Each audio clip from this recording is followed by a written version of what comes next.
changing the way you speak to yourself, I think, is a huge aspect for people that are feeling stuck in whatever that emotional place that they're at. Because what's the story that they're telling themselves? I'm no good. I always do this. I'm just whatever that is, right? Yeah. When you use these methods to change the way you speak to yourself, you realize you're lying to yourself, right? And when you start listening to the words that you're using, you get to ask yourself, you get to be your own detective and go, is this true? Is there any basis for this information? Yeah. Is this serving me? Like, are these words just something I've conditioned myself to say on a repetitive basis? And so for anyone that is feeling stuck, or maybe they've dealt with something traumatic, changing the way you speak to yourself is that first step of gaining that power back and be able to move forward to better things. Yeah. I like that. It makes me think about, like, too, how important is personal accountability in this? We kind of live in a world of, honestly, we have a lot of victim mindset going on in our world today. So kind of what you're talking about, and I want you to maybe, if you can, expand on it a little bit. Is it important to recognize your role in what's going on and how you're acting? Because a lot of times we could say, well, that person, put an unexpected, reasonable expectation on me. And so it's that person's fault, right? So maybe, is there a personal accountability importance? 100%. Yeah. Jocko talks about it, like that extreme ownership, right? Yeah, for sure. So my experience with this was kind of my realization that I was behaving in ways that I didn't really understand the impact of. This was when I was actually forced to leave the agency that you and I worked for. Yeah.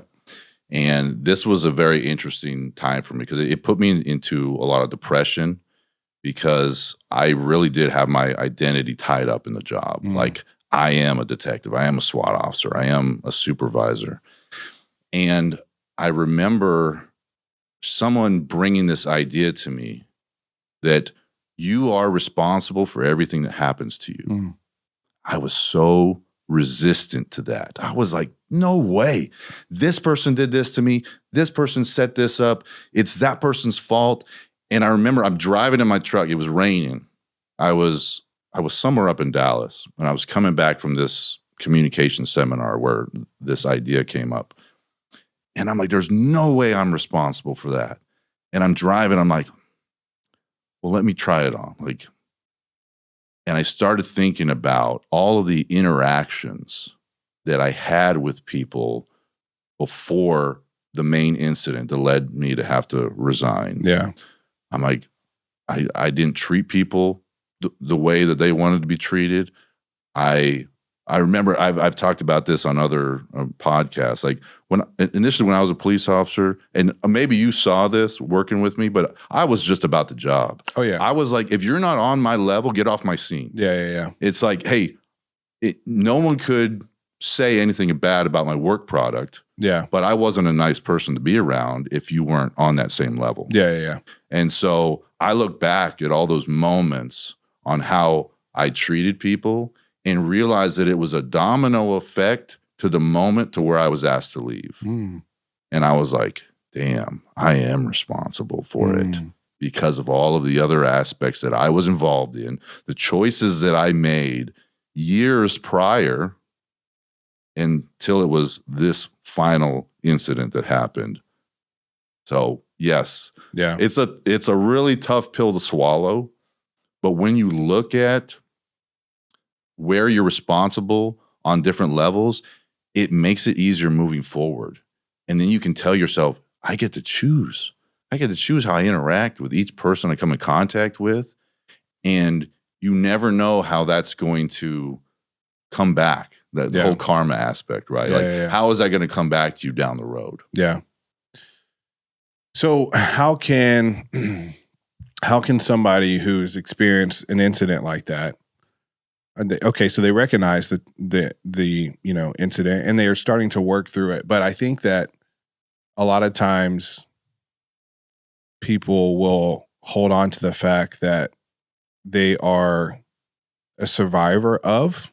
And so I guess I'd love to flesh out, how can you not be identified by the incident? I guess is where I'm trying to go. And this is kind of a crude example, but like a cancer survivor is like, oh, I survived cancer. Well, now you're like a survivor, and almost puts you back into like the victim mindset. So is there some principles that you can pull from? How do you not be defined by the trauma that you've experienced? I think it's tied with the concept of identity. Yeah. Right. And maybe the cancer survivor is a little bit different, because Sure. I think about it with the identities that we grab onto, whether in law enforcement or military. And I'm sure that there's other careers out there the same. I am a doctor, I am a lawyer, whatever it is, right?